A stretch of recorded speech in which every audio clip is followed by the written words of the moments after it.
Hi, this is your therapist Jyothika. இன்னைக்கு ஒரு குட்டி ஸ்டோரி பார்க்கலாம் வித் சைக்காலஜி கான்செப்டோட. ஒரு ஊர்ல ஒரு ஆமை இருந்துச்சாம். அந்த ஆமை ரொம்ப ஹாப்பியா இருந்தது. அதோட லைஃபை ஜாலியா என்ஜாய் பண்ணிட்டு இருந்துச்சாம்.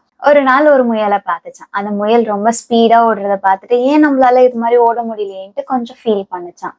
நெக்ஸ்ட் டே ஒரு மானை பார்த்துச்சான். அந்த மான் ரொம்ப அழகா இருந்துச்சு. அதுக்கு அழகான 2 கொம்பு கூட இருந்துச்சு.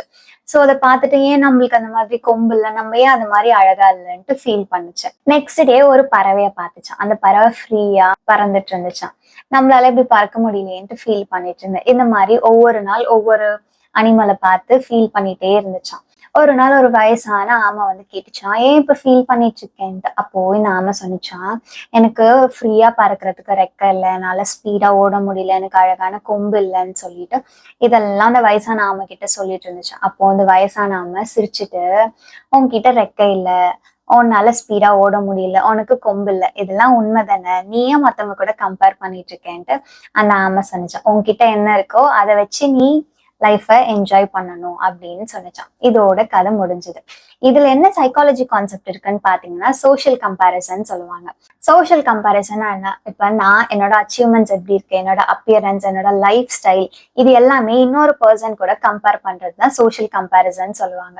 இதுல அப்வர்ட் கம்பேரிசன் அண்ட் டவுன்வர்ட் கம்பேரிசன்ட்டு 2 டைப்ஸ் இருக்கு. அப்வர்ட் கம்பேரிசன் அது எப்படி இருக்குன்னு பாத்தீங்கன்னா நம்மளோட ஒரு ஸ்டெப் மேல இருக்கிறவங்க கூட நம்ம கம்பேர் பண்ணிப்போம். ஃபார் எக்ஸாம்பிள் இப்ப ஒர்க் பண்ணிட்டு இருக்கோம், நம்மளோட சுப்பீரியர் மேல ஒரு கம்பேர் பண்ணி பார்ப்போம். நம்மளை விட அவங்க லைஃப்ல ஒரு ஸ்டெப் மேல இருக்காங்க, ஃபுல்லா செட்டில் ஆயிட்டாங்கன்னு நினைச்சிட்டு இருப்போம். அப்படி நினைச்சிட்டு இருக்கும் போது என்ன ஆகும்னு பாத்தீங்கன்னா நம்ம இன்னும் ஹார்ட் ஒர்க் போடணும், இன்னும் எஃபர்ட் போடணும்ட்டு நம்மளோட செல்ஃப் ஒர்த்துமே கொஞ்சம் ஹை ஆகும், நம்மளோட அச்சீவ்மெண்ட்ஸுமே கொஞ்சம் அதிகமா இருக்கும். இதுவே டவுன்வர்ட் கம்பேரிசன்ல பாத்தீங்கன்னா நம்மளோட கொஞ்சம் கஷ்டப்படுறவங்க கூட நம்மள கம்பேர் பண்ணிப்போம். அப்படி கம்பேர் பண்ணும்போது அவங்கள விட நம்ம கொஞ்சம் பெஸ்டா தான் இருக்கும் அப்படின்னு நினைச்சிட்டு நம்ம ஒரு ஸ்டெப் ஃபார்வர்டே நம்மளால போக முடியாது.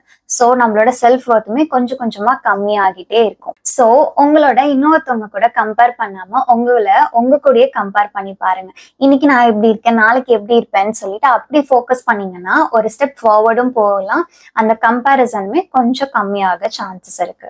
இந்த மாதிரி யூஸ்ஃபுல்லான சைக்காலஜி கான்செப்ட் வித் ஸ்டோரிஸ் உங்களுக்கு வேணும்னா மறக்காம நம்ம சேனலை சப்ஸ்கிரைப் பண்ணிட்டு உங்க ஃப்ரெண்ட்ஸ்க்கும் ஷேர்